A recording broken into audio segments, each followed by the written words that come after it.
আমরা খালের মাছ খাচ্ছি, নদীর মাছ খাচ্ছি, কিন্তু এই যে পানিটা, এই পানিগুলো বিভিন্ন শিল্প কারখানার বর্জ্য। এখান থেকে অনেক দূরে শিল্প কারখানা, অনেক মাইল হবে, অনেক মাইল, 20, 25, 30 কিলোমিটার দূর থেকে এই পানিগুলো আসতেছে। কিন্তু এই পানিগুলো এতটাই ময়লা, এতটাই বিষাক্ত যে পাশের ঘাসগুলো মনে হচ্ছে মরে যাচ্ছে। আর এটার মধ্যে যে রাসায়নিকগুলো রয়েছে সেটা তো আমরা জানি না, ল্যাব টেস্ট ব্যতীত আসলেই বলা সম্ভব না যে কি কি রাসায়নিক এই পানিতে বিদ্যমান। তবে পানির যে কালার, তাতে মনে হচ্ছে এই পানিতে যে মাছগুলো বড় হবে, সেই মাছগুলো অবশ্যই সেই রাসায়নিকযুক্ত পানিতেই বড় হবে এবং তাদের শরীরে সেই বিষাক্ত রাসায়নিক প্রবেশ করবে।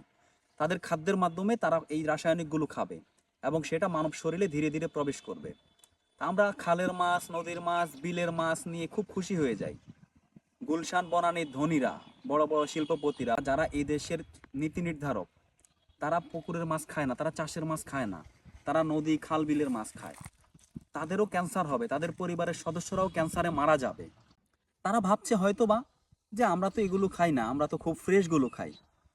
আরে আপনারা তো পুকুর থেকে ধরে নিয়ে খাচ্ছেন না, নদী থেকে নিজেরা ধরে নিচ্ছেন না, বা বড় নদীতে খাচ্ছেন না। কোন নদী থেকে আপনার ঘরে যাচ্ছে সেটা তো আপনি জানেন না।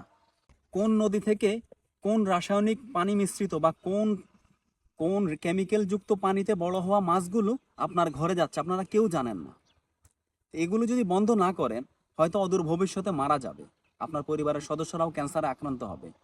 তো প্রধানমন্ত্রী, রাষ্ট্রপতি, সেনাপ্রধান বা যেই হোক না কেন, গুরুত্বপূর্ণ ব্যক্তিরাও ক্যান্সারে আক্রান্ত হতে পারে শুধুমাত্র এই দেশের খাদ্যের জন্য। এই রাসায়নিকযুক্ত পানি সারা দেশে ভরে যাচ্ছে, নদী খাল বিল হয়ে মাইলের পর মাইল বিস্তীর্ণ এরিয়া ছড়িয়ে যাচ্ছে। এই পাশে তো খাল, এই পানিগুলো আবার ওই পাশে যাচ্ছে, ওইখানে হচ্ছে কৃষি জমি। বিভিন্ন স্থানে কৃষি জমিতে সেচের মাধ্যমে এই পানিগুলো জমিতে দেওয়া হচ্ছে।